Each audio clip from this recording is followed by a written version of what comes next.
예, 이메일을 받았는데 어떤 문제가 있냐면 이분이 이제 오픈한 지 한 달? 뭐 그 정도밖에 안 됐는데 뭐 그 아파트에서 이제 공부방을 하시려고 좀 무리를 해서 아파트에 들어가셨어요. 공부방을 하시려고. 그런데 아파트 바로 앞에 한 20m, 30m 뭐 20m는 아니지. 한 200m. 뭐 그 지점 되는 곳에 그냥 학원이 빽빽하게 있고, 그러니까 아파트에서 이렇게 내려다보면 쫙 학원가가 다 보이는 거예요. 근데 아파트는 이제 단지가 큰 단지로 이제 들어오셨는데, 그래서 이분이 이제 거기서 이제 공부방을 하시겠다고 이제 들어오셨는데, 첫 달에, 근데 이분이 약간 좀 이렇게 액티브하고 좀 용기 있게 행동하시는 그런 분인가 봐요. 무슨 탈바가지 같은 거 쓰고 정말 그 초등학교 앞에 나가서 막 뭐 나눠주고 그런 걸 혼자 하셨대요. 혼자. 대단하지 않습니까?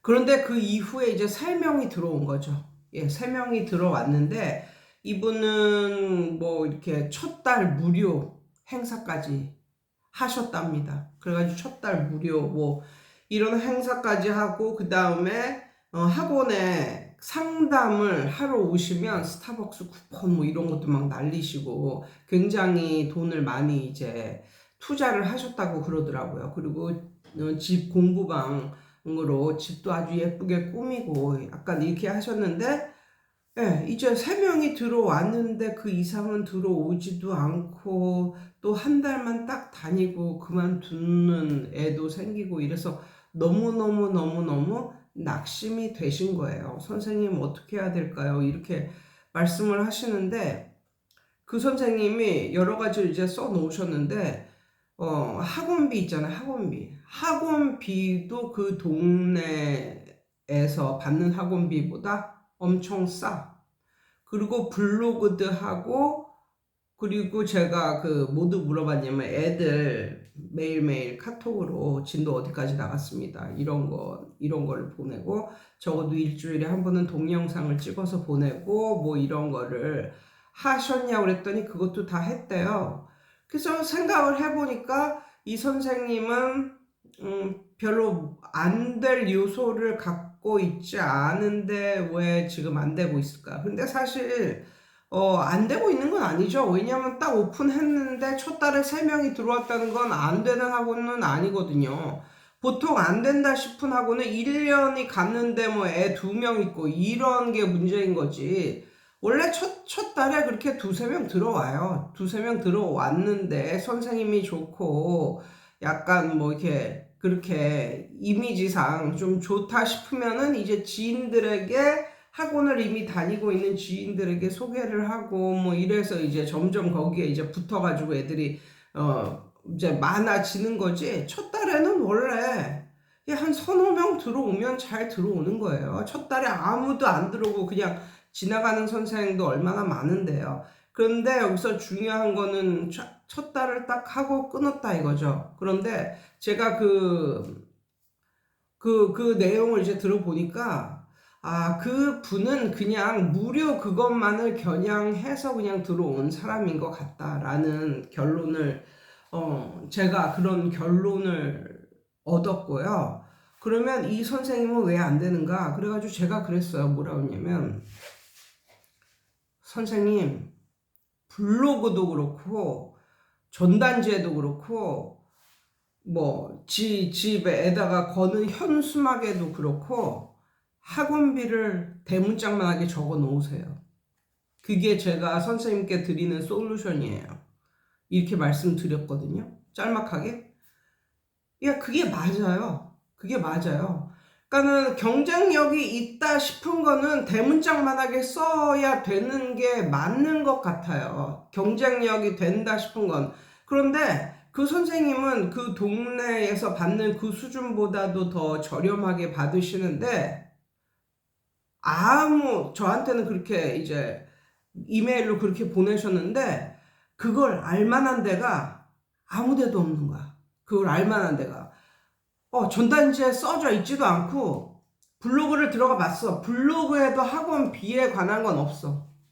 그냥 막 교육 철학이라든가 그런데 글 내용도 참 조리 있게 잘 쓰시더라고요, 이분이. 그래가지고 제가 딱 한마디 했어요. 그 학원비를 대문짝만하게 쓰라고. 전단지에도 쓰고 뭐 블로그에도 괜히 그냥 그런 뭐 여러 가지 그런 말 적어 놓지 말고 그냥 학원비 얼마다 뭐 이런 식으로. 그리고 학원비만 적는 게 아니라 주 몇 회. 근데 이 선생님이 약간 성장 가능성이 있는 게 보통 그 학원비가 비싸지 않다 아니면 저렴하다라는 것을 부각시키기 위해서 학원비를 좀 싸게 받는 그런 사람들이 있거든요.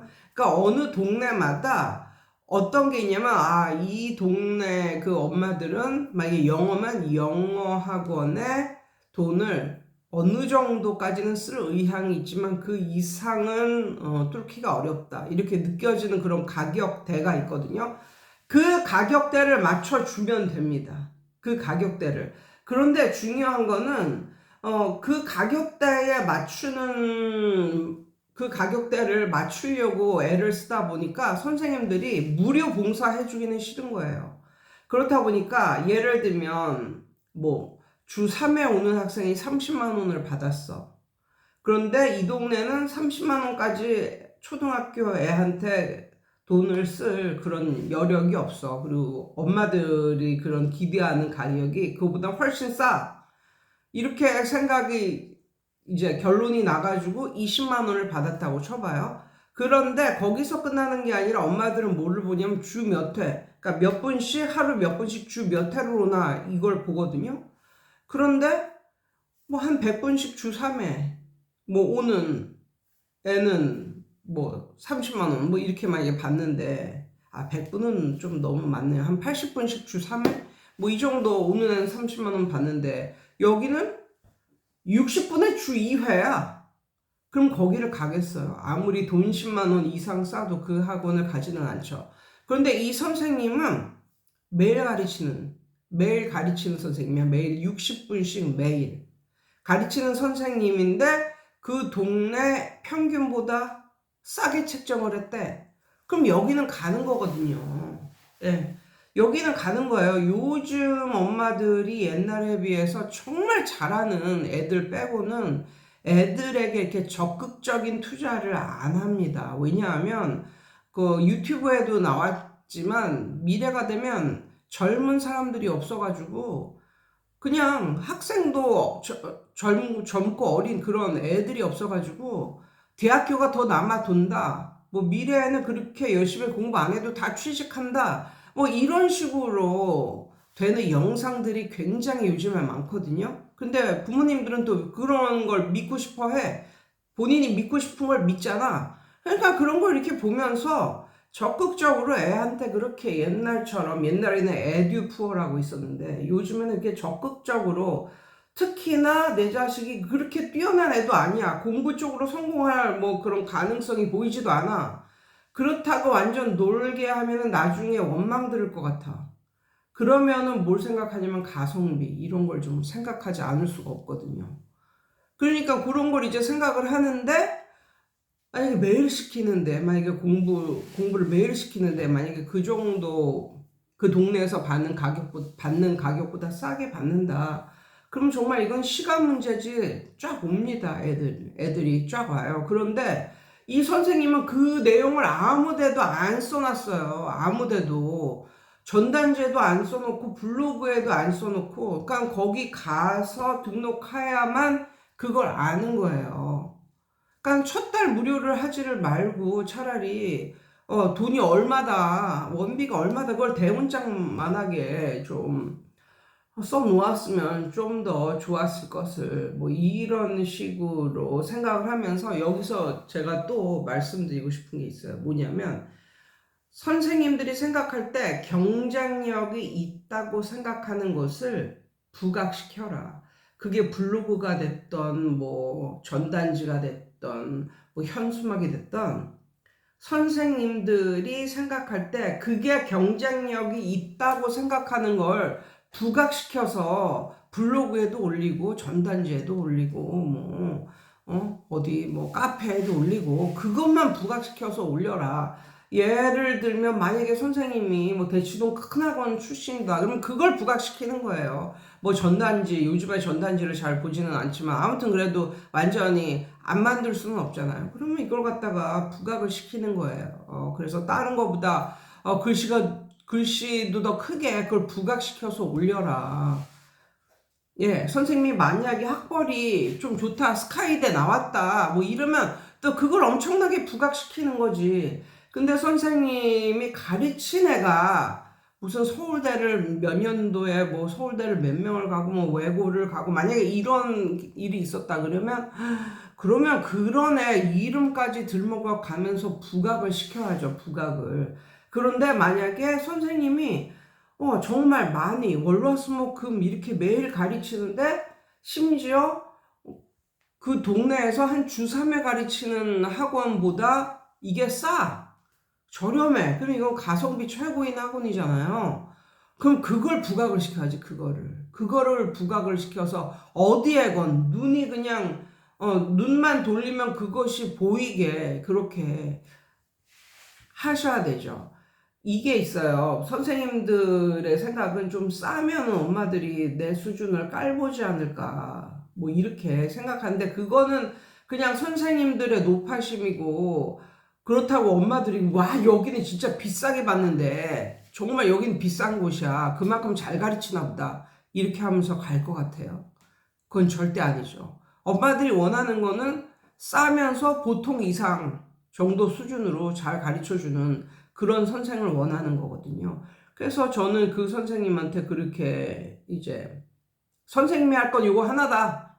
요거를 부각시켜라. 그리고 이제 보냈어요. 그랬더니 그 선생님이 그러시더라고요. 저는 이렇게 그냥 이렇게 공짜로 그냥 그 이메일로 이렇게 딱 솔루션을 말씀을 해 주셔서 너무너무 감사하다고 막 이러면서 이렇게 말씀을 하시더라고요. 근데 그 이메일로 내용을 보니까 돈을 꾸러 받기만 했지 돈을 번 게 없어, 번 게. 지금 무료 이게 한 달이잖아요. 무료 한 달. 그러니까 이게 다음 달에 이제 돈을 내야 이제 돈을 그나마 두 명분이라도 받는데 끌어봐갔지 열심히 가르쳐 줬지 근데 돈 번 게 하나도 없어. 근데 거기다 대고 어떻게 내가 나한테 컨설팅을 받아라 뭐 이렇게 말을 하겠어요. 그래서 그리고 생각해 보니까 이것만 하면 될 것 같아 이 선생님은. 그래서 이렇게 말씀을 드렸어요. 그리고 그 밑에다가 제가 말했어요. 선생님이 할 거는 이거 하나고 나중에 학원 잘 되시면 클킴 TV 가입 부탁드립니다. 이렇게 하고 이제 마무리를 했거든요. 예, 아무튼 그래서 이것을 이번에 요런 경험을 통해서 또 말씀드리고 싶은 것 본인의 강점 그것을 극대화해서 그것을 부각시켜서 제발 올려라. 그것을 부각시켜서.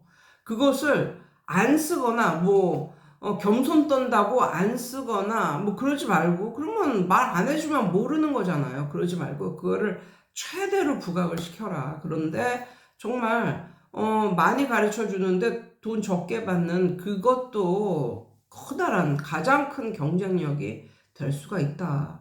예, 라는 말씀을 드립니다. 여러분 오늘도 좋은 하루 되세요.